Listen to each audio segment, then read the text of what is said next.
राधे कृष्णा। स्वागत है आपके अपने YouTube चैनल रामकृष्ण जी शिवम स्टूडियो में। आप सभी दर्शक साथियों का आशा करता हूं, प्रभु से प्रार्थना करता हूं आप सभी स्वस्थ होंगे, मस्त होंगे। और प्रभु से प्रार्थना करता हूं जो भी ऑडियंस हमारी वीडियो देख रहे हैं वो उनके घर में लक्ष्मी मैया सदा कृपा बरसाती रहें, उनकी मनोकामनाएं पूर्ण करती रहें। आज बात करते हैं सफला एकादशी। पौष मास की जो कृष्ण पक्ष की एकादशी होती है उसको सफला एकादशी कहते हैं। और एकादशी व्रत करने का क्या महत्व है, व्रत करने के दिन हमें क्या नया कार्य करना चाहिए, शुभ मुहूर्त क्या है, पारायण का समय क्या है, व्रत कथा क्या है, और सफलादशी का व्रत करने से हम सभी कार्यों में सफलता की ओर होते हैं। यहाँ पे एक चीज़ और बताना चाहूँगा कि 2024 में सफला एकादशी वैसे साल में एक बार ही आती है, पौष मास के कृष्ण पक्ष में, लेकिन इस बार 2024 में सफला एकादशी 2 बार आएगी। एक तो 7 जनवरी 2024 में जो आने वाले हैं जनवरी है, और अगली सफला एकादशी 26 दिसंबर की होगी। तो यहाँ पे 2 एकादशी एक ही साल में सफला एकादशी आ रही हैं। बात करते हैं सफला एकादशी के बारे में। यहाँ पे हम जो भी कार्य करते हैं वो हमारा कार्य सफल हो जाता है।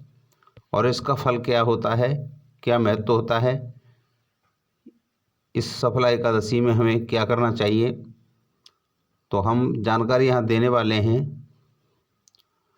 व्रत रखने से पहले कुछ महत्वपूर्ण जानकारी ये हैं। अगर कोई व्रत पहली बार रखना चाह रहे हैं तो ये पहली साल 2024 की पहली एकादशी है, तो उनके लिए ध्यान रखना है कि एकादशी से पहले एक दिन पूर्व भोजन नहीं करना है। और एकादशी व्रत के दिन शाम को फलाहार ले सकते हैं, इच्छा है तो ले सकते हैं। और द्वादशी मिश्रित एकादशी का व्रत करना चाहिए। समय जो निर्धारित किया जाता है पूजा का, उस पर पूजा करनी चाहिए।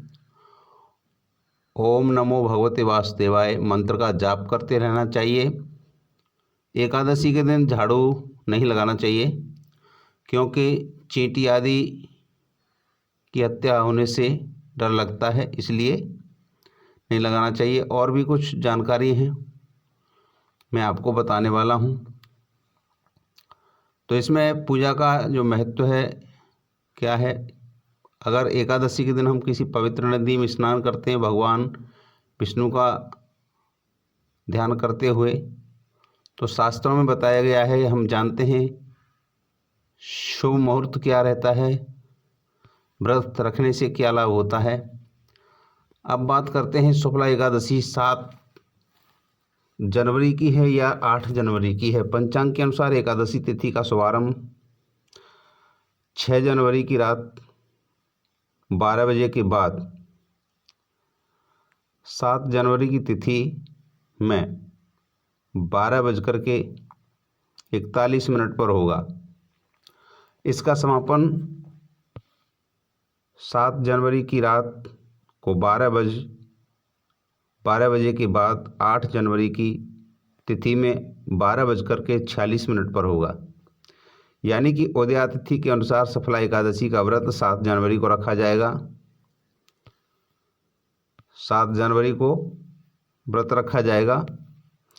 सफला एकादशी का महत्व क्या है। सफला एकादशी के शुभ अवसर पर घर में तुलसी का पौधा लगाने का विशेष महत्व होता है। इस दिन घर के उत्तर या पूर्व में या फिर उत्तर पूर्व दिशा में तुलसी का पौधा लगाने से आपकी धन में वृद्धि समृद्धि होती है। सफला एकादशी पर यदि आप व्रत नहीं कर सकते तो विधि विधान के साथ पूजा करने का आप ग्रहण कर सकते हैं। ऐसा करने से भी भगवान विष्णु की कृपा आपको प्राप्त होगी। सफला एकादशी के दिन भगवान विष्णु को खीर का भोग लगाना चाहिए। इसमें तुलसी का पत्ता भी जरूर डालें, तुलसी दल जरूर डालें। सफला एकादशी पर पूजा का शुभ मुहूर्त क्या रहेगा। सफला एकादशी की पूजा का शुभ मुहूर्त 7 जनवरी वो सुबह 8:33 से 12:27 तक रहेगा। एकादशी के दिन रात्रि जागरण करने से विशेष लाभ होता है। एकादशी का पारण 8 जनवरी को सुबह 6:39 से 8:59 पर होगा।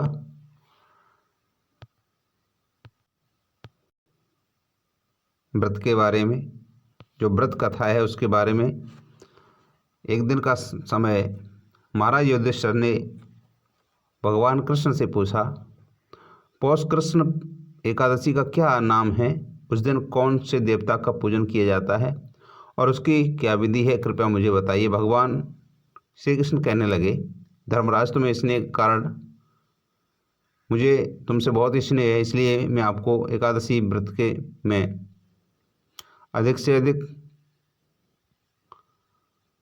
श्रद्धा के साथ आप सुन रहे हैं तो मैं आपको बताना चाहूँगा कि एकादशी व्रत के अतिरिक्त मैं अधिक से अधिक दक्षिणा पाने वाले यज्ञ से भी प्रसन्न नहीं होता। अतः इसे अत्यंत भक्ति और श्रद्धा से युक्त होकर करें। हे राजन, द्वादशी युक्त पौष एकादशी का महात्म्य तुम एकाग्रचित्त होकर के सुनो।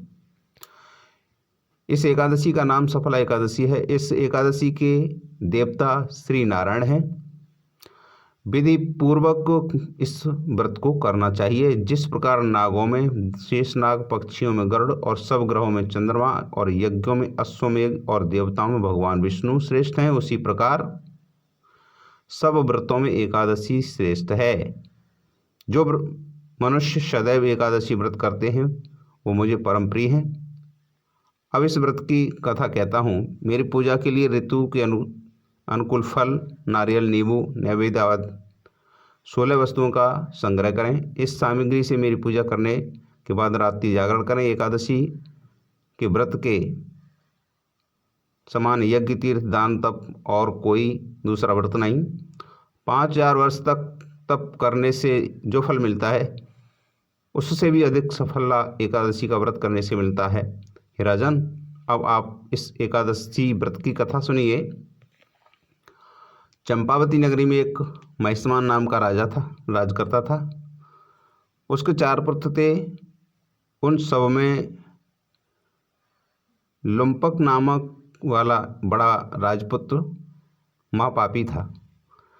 वह पापी सदा परस्त्री, वेश्यागमन तथा दूसरे बुरे कामों में अपने पिता का धन नष्ट किया करता था। सदैव ही देवता, ब्राह्मण, वैष्णवों की निंदा किया करता था। जब राजा को अपने बड़े पुत्र के ऐसे कुकर्मों का पता चला तो उन्होंने उसे उस राज्य से निकाल दिया। तब वह वन में विचरने लगा, सोचने लगा अब कहाँ जाऊँ, क्या करूँ।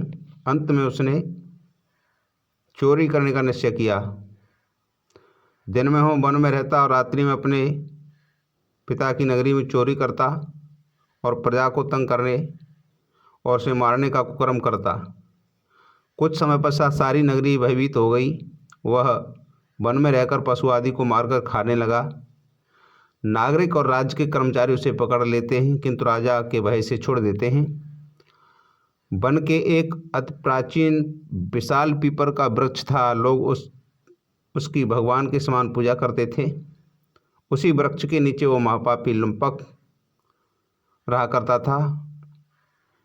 इस वन को लोग देवताओं की क्रीड़ा स्थली मानते थे।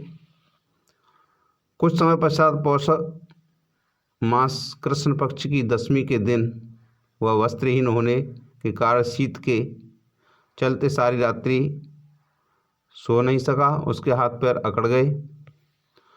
सूर्योदय होते होते वह मूर्छित हो गया। दूसरे दिन एकादशी का मध्यमान के समय सूर्य की गर्मी पाकर उसकी मूर्छा दूर हुई। गिरता पड़ता वह भोजन की तलाश में निकला। पशुओं को मारने में वह समर्थ नहीं था, अतः पेड़ों के नीचे गिरे हुए फल उठाकर वापस उसी पीपल के वृक्ष के नीचे आ गया। उस समय जब भगवान सूर्य अस्त हो चुके थे, वृक्ष के नीचे फल रखकर कहने लगा, हे भगवान, अब आपके ही अर्पण है ये फल, आप भी तृप्त हो जाइए उस रात्रि को दुख के कारण रात्रि को भी नींद नहीं आई। उसके इस उपवास और जागरण से भगवान अत्यंत प्रसन्न हो गए और उसके सारे पाप नष्ट हो गए। दूसरे दिन प्रातः एक अति सुंदर घोड़ा अनेक सुंदर वस्तुओं से सजा हुआ उसके सामने आकर खड़ा हो गया। उसी समय आकाशवाणी हुई कि राजपुत्र श्री नारायण की कृपा से तेरे पाप नष्ट हो गए। अब तू अपने राज में अपने पिता के पास जाकर राज प्राप्त कर। ऐसी बाणी सुनकर वह अत्यंत प्रसन्न हुआ और दिव्य वस्त्र धारण करके भगवान आपकी जय हो, आपकी जय हो कहकर के उसने पिता के पास गया। अपने पिता के पास प्रसन्न होकर के समस्त राज को उसके पिता ने उसे सौंप दिया और स्वयं पिता ने वन का रास्ता लिया। अब लंपक शास्त्रानुसार राज करने लगा। उसकी स्त्री पुत्र आदि सारा कुटुंब भगवान नारायण का परम भक्त हो गया। वृद्ध होने पर वह भी अपने पुत्र को राज्यभार सौंप करके वन में तपस्या करने चला गया और अंत में वैकुंठ को प्राप्त हुआ। तो बंधुओं, जो मनुष्य इस परम पवित्र सफला एकादशी का व्रत करता है वह अंत में मुक्ति को अवश्य प्राप्त होता है, मिलती है। जो नहीं करते हैं वे पूंछ और सींगों से रहित पशुओं के समान है। इस सफला एकादशी के माध्यम को पढ़ने से अथवा श्रवण करने से मनुष्य को अश्वमेध यज्ञ का फल प्राप्त होता है।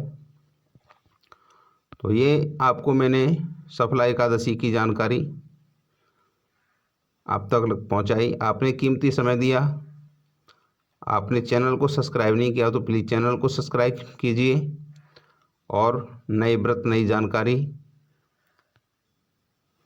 आपके सामने बताते रहेंगे। तो जय श्री राधे कृष्णा, राधे कृष्णा, राधे कृष्णा।